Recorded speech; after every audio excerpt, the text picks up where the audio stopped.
السلام علیکم، النور ٹی وی میں خوش آمدید۔ اعوذ باللہ من الشیطان الرجیم، بسم اللہ الرحمن الرحیم۔ اسرائیلی پولیس نے ایک بار پھر اقصی کمپاؤنڈ پر حملہ شروع کر دیا۔ اسرائیلی حکومت اور غزہ کی پٹی پر حکومت کرنے والے حماس کے مابین جنگ بندی کے معاہدے کے چند گھنٹوں کے بعد اسرائیلی پولیس نے جمعہ کے روز ایک بار پھر مسجد اقصی کے احاطے میں دھاوا بول دیا۔ سیز فائر معاہدے کے گھنٹوں کے بعد متعدد عرب ذرائع ابلاغ کے اطلاعات کے مطابق فورسز نے آنسو گیس کے شیل فائر کیے اور ربڑ کی گولیاں چلائیں۔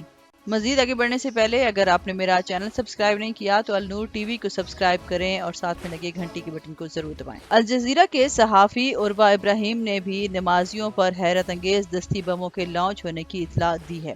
ابراہیم نے اس کمپاؤنڈ سے فوٹیج شیئر کی جس میں پس منظر پر زوردار دھماکوں کے دوران نمازی خوف زدہ دکھائی دیتے ہیں۔ نمازی جمعہ کی نماز کے بعد شام تک کے لیے وہیں ٹھہر گئے جب اسرائیلی پولیس کی ایک نفری کمپاؤنڈ میں آئی اور ہجوم پر قابو پانے کے اقدامات کا استعمال کرنا شروع کر دیا۔ الجزیرہ کے عمران خان جو مقبوضہ مشرقی یروشلم سے اطلاع دے رہے تھے، انہوں نے بتایا کہ وہ ہمہ وقت دستی بم، دھواں بم اور آنسو گیس سمیت ان چیزوں کا استعمال کرتے ہیں۔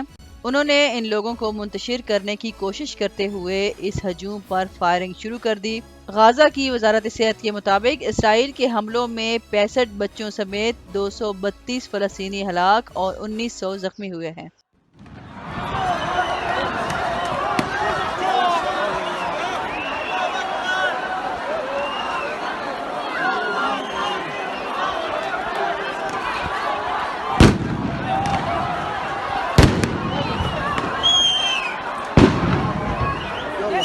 مش عارف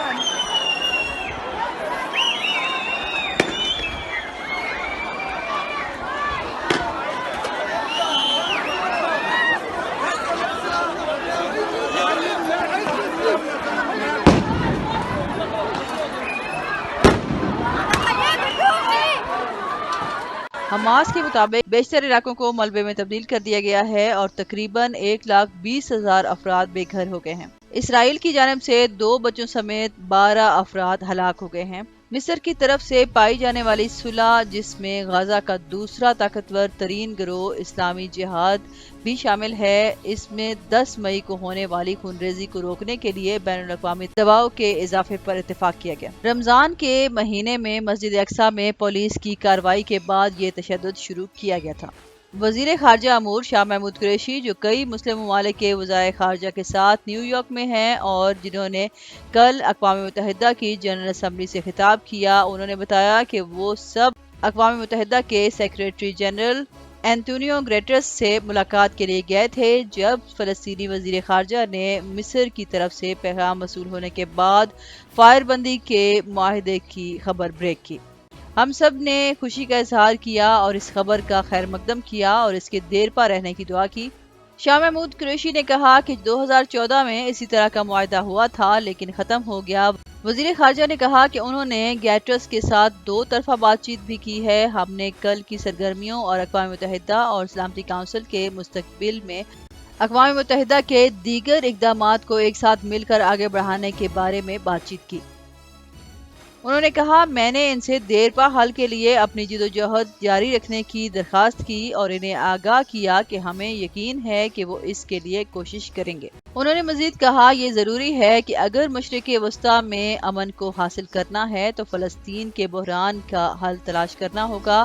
انہوں نے مزید کہا اسرائیل اور فلسطین کو مل بیٹھ کر 2 ریاستوں کے حل پر پہنچنا ہوگا۔